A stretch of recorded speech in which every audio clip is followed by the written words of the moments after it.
တော့ဝက်သားလေးကိုချုံမုတ်စားစနုံးနေထားပါတယ်ဒါကြက်သွန်အဖြူနီးချင်းလေးပါအိုးပူလာရင်စီထည့်မယ်ပြင်စနုံးလေးထည့်ပါမယ်ပြီးရင်ခုနထောင်းထားတာလေးတွေကို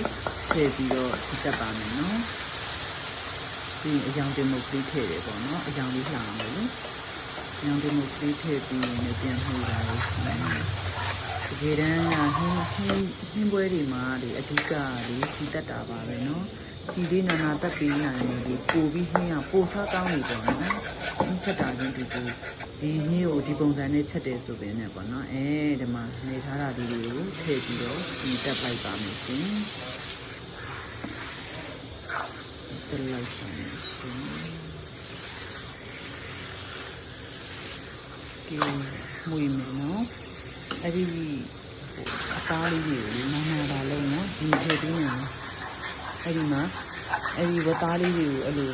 နာနာလေးအဲ့ဒီခုနကစီတက်ထားတာလေးတွေနဲ့လှိမ့်ပြီးကြဒီလိုထွက်လာပြီလားဝသားရဲ့ထွက်လာတယ်နော်ဒါတော့မှဒီမထိုးတဲ့အသားတွေပဲနော်ဒါနဲ့အမှစီတွေထွက်လာတယ်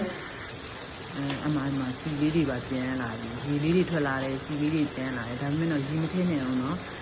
ကျမတို့ဒီတိုင်းလေးထားပြီးလို့ရှိရင်အပေါ်အောက်ကလေးမှီပြီးနော်အပေါ်အောက်ကလေးမှီပြီးတယ်ဒီတော့မှညမကြက်သေးဘူးစားချင်းစရာလေးဖြစ်နေပြီနော်အဲ့လိုလေးအပေါ်အောက်ကလေးနာနာတာမဟုတ်ဘူးနော်အဲ့လိုမှီပြီးတာလေးအမြင်ရမ်းကြောက်တယ်ဒီကအဲ့ဒါကမဆလာလေးနည်းနည်းပဲထည့်တာ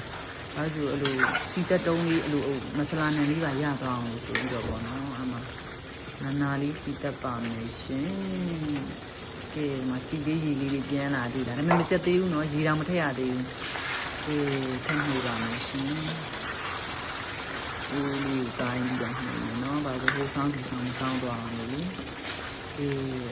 အသားကြီးရှည်ပဲဒါပေမဲ့မကြက်သေးဘူးနော်မှွေပါမယ်နာလေးမှွေပါမယ်နော်ဟင်းဒီမှာရေလေးတစ်ခါထည့်ပြီးပေါ့နော်ရေအပြည့်ထည့်တယ်နော်2ကြိမ်လောက်ထည့်တယ်ရေအပြည့်ထည့်တယ်ထည့်ပြီးဒီပိတ်လေးတက်ပြီးလို့ရှိရင်အဖုံးအုပ်တွေထားလိုက်တယ်ပေါ့နော်အဖုံးလေးပြန်ဖွင့်ကြည့်တဲ့အချိန်မှာရေကတရေခမ်းသွားပါပြီဒါနဲ့အပေါ်အောင်မှွေကြည့်တယ်ခမ်းကြည့်တဲ့အချိန်မှာမနူးသေးဘူးပေါ့နော်မနူးသေးရေတစ်ခေါက်ထပ်ထည့်တယ်ပေါ့နော်ဒီတစ်ခေါက်ဒါရေ2ကြိမ်ထည့်ရတယ်အပြည့်ပေါ့နော်အပြည့်အဲ့နဲ့စိတ်ကြိုက်ဖုံးပြီးတဲတာထားလိုက်တော့ပြန်ဖွင့်ကြည့်လိုက်တဲ့အချိန်တော့စားနေပါပြီရှင်အဲ့ဒါမှချိန်မှာတော့မဆလာလေးအုပ်မယ်မဆလာလေးအုပ်ပြီးတော့ချက်ပါပြီငပိရေချိုးလေးကြုံမယ်ပေါ့နော်ငပိရေဆူတဲ့ထဲကိုငပိလေးတွေထည့်တယ်ပေါ့နော်ငပိကောင်လေးတွေသူများလက်ဆောင်ပေးထားတာအဲ့ဒီလေးကချိုးနေရတာစနုံးလေးထည့်မယ်စနုံးလေးထည့်တော့သူကအရောင်လေးအဖြူရောင်မဖြစ်တော့ဝါရောင်လေးပေါ့နော်ငပိရေချိုးဝါလေးပေါ့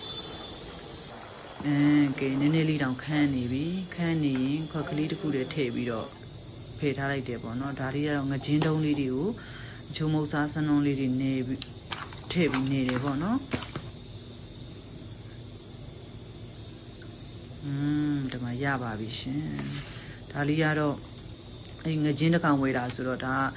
ခေါင်းနေတို့အမီပိုင်းလေးနဲ့နည်းနည်းအသားလေးတွေပေါ့နော်နောက်တစ်ခါချက်လို့ရအောင်ဆိုပြီးတော့ချုံမုတ်စားစနုံးနေတယ်ပေါ့နော်သူ့ကိုလည်းချုံမုတ်စားစနုံးနေပြီးရောစုပ်နေအရသာဝင်အောင်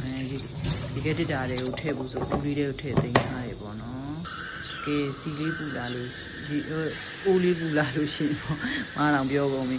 ကြက်သွန်အဖြူနီလေးထည့်တယ်ပေါ့နော်စီလေးနည်းနည်းနဲ့ပဲနော်စီတက်တယ်နော်ဘာလို့ငါဒီချက်မှာဆိုတော့စီကအများကြီးမလို့ကျင်ဒါငရုတ်သီးလေးတွေကြိတ်ထားတာကိုထည့်တယ်သူ့လည်းစီတက်တယ်ပေါ့နော်ဒီကနာနာလေးစီတက်တယ်တော်တော်လေးမှုန်နာမလို့အခုဒီမှာအတန်ပြန်သွင်းနေလို့ဒါနှာတော့ဟက်ချီနဲ့စီပြင်းလာတယ်ဒါလေးလည်းနာစီတက်ပြီးရင်ခုနတုံးထားတဲ့ငါချင်းလေးတွေကိုထည့်ပြီးတော့ပေါ်အောင်မှွေနေနော်ရုပ်သီးလေးတွေနဲ့ငါးလေးတွေနဲ့ဒီလိုဖြစ်ပြီးပေါ့နော်အဲ့လိုနာနာလေးစီတက်ပြီးဆိုလို့ရှိရင်တော့ကျမတို့ခုနကြိုထားတဲ့ငပိရေကြိုလေးကိုထည့်ပါမယ်ရှင်ငပိရေကြိုကအရန်ပြစ်နေသေးတယ်ဆိုတော့ရေလေးထပ်ထည့်ပါတယ်ရှင်